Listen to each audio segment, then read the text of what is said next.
नमस्कार और आप देख रहे हैं सीटीओ न्यूज। मणिपुर पर सड़क से लेकर संसद तक घमासान मचा हुआ है।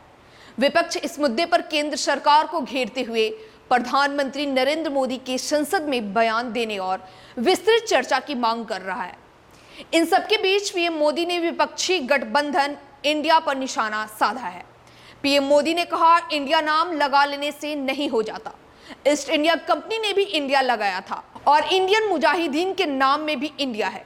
पीएम मोदी के इस बयान पर अब कांग्रेस नेता मल्लिकार्जुन खड़गे ने पलटवार किया है।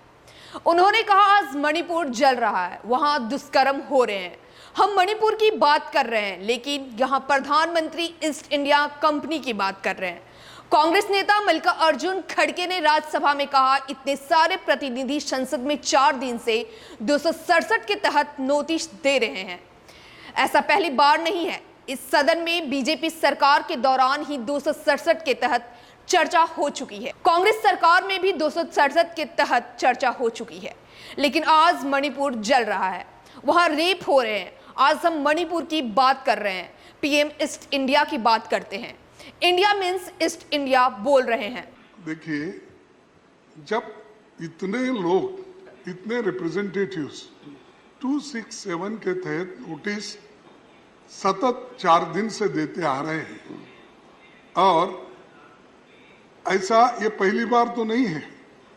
इस सदन में भी जब एनडीए सरकार थी, बीजेपी सरकार थी, 2016 में उन्होंने स्वीकार करके चर्चा को उन्होंने एक चांस दिया। फिर लोकसभा में भी अनेक, जब कांग्रेस पार्टी थी तो उस वक्त भी ऐसा दिया गया। लेकिन आज मणिपुर जल रहा है, रेप हो रहे हैं। मणिपुर में मकाना जलाए, और आप वहां मणिपुर की बात हम कर रहे हैं। मणिपुर की बात हम कर रहे हैं। प्राइम मिनिस्टर ईस्ट इंडिया की बात कर रहे हैं।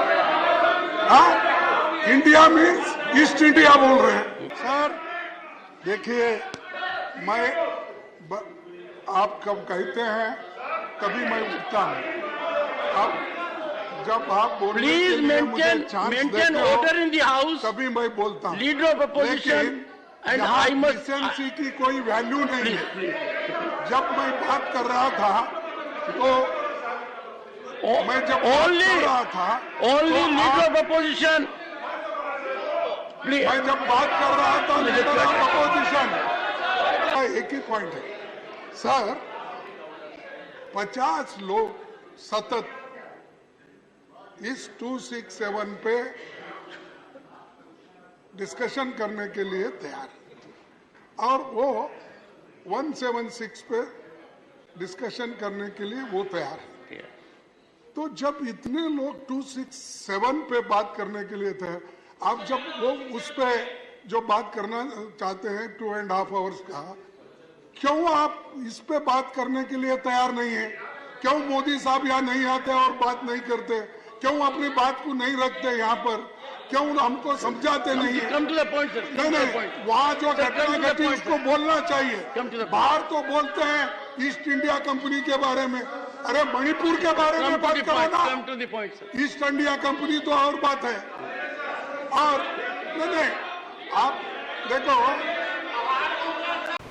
दरअसल पीएम मोदी ने मंगलवार को बीजेपी की संसदीय दल की बैठक को संबोधित करते हुए कहा था कि विपक्ष बिखरा हुआ है और हताश भी है।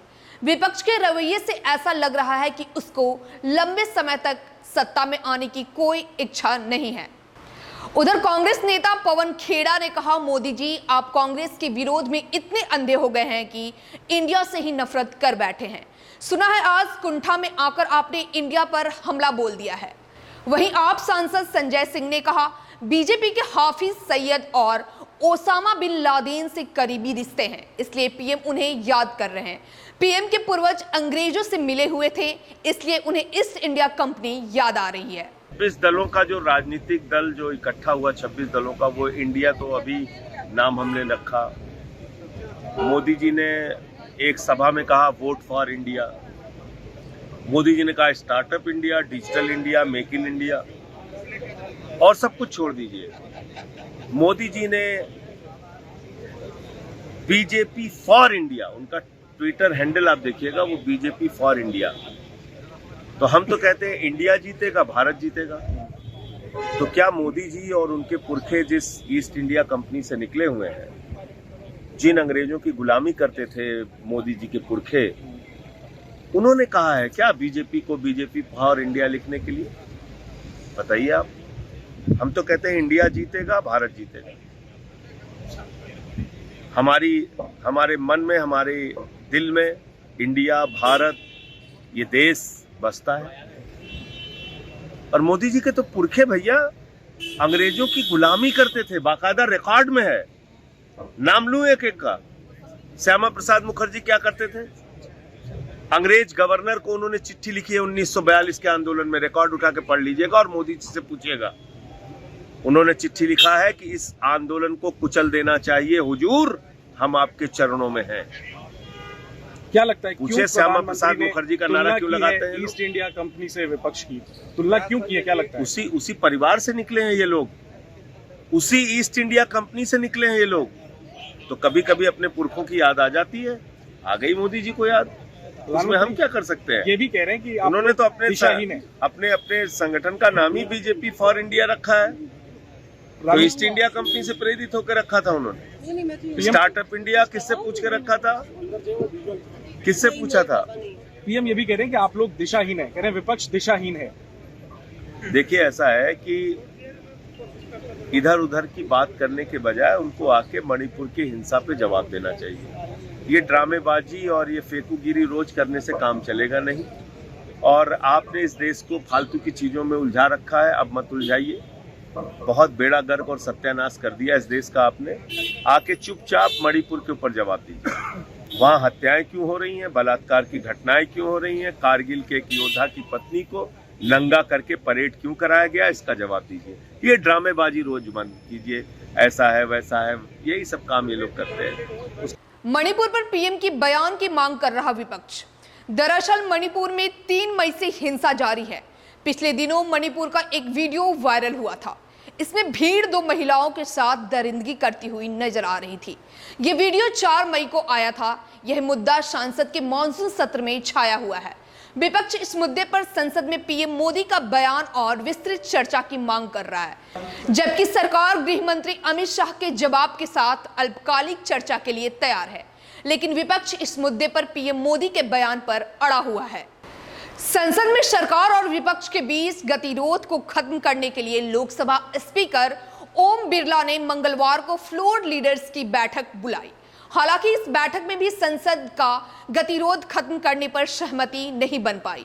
विपक्ष मणिपुर पर पीएम के बयान से चर्चा की शुरुआत करने पर अड़ा है। विपक्षी दलों ने बैठक में यह भी आपत्ति जताई कि पीएम मोदी ने संसद में बोलने की बजाय सदन के बाहर मणिपुर पर बयान क्यों दिया। हालांकि सरकार की तरफ से यह कहा गया कि गृह मंत्री चर्चा का जवाब देंगे। वहीं इस मुद्दे पर स्पीकर की बुलाई बैठक में बीएसपी और एआईएमआईएम का अलग स्टैंड दिखा। दोनों दलों ने कहा कि ये गतिरोध खत्म होना चाहिए। साथ ही मणिपुर पर चर्चा का इस्तेमाल सरकार और पीएम को कटघरे में खड़ा करने के लिए करना चाहिए। ऐसी ही बड़ी और खास खबरों के लिए बने रहें हमारे साथ और देखते रहें सीट्यूब न्यूज।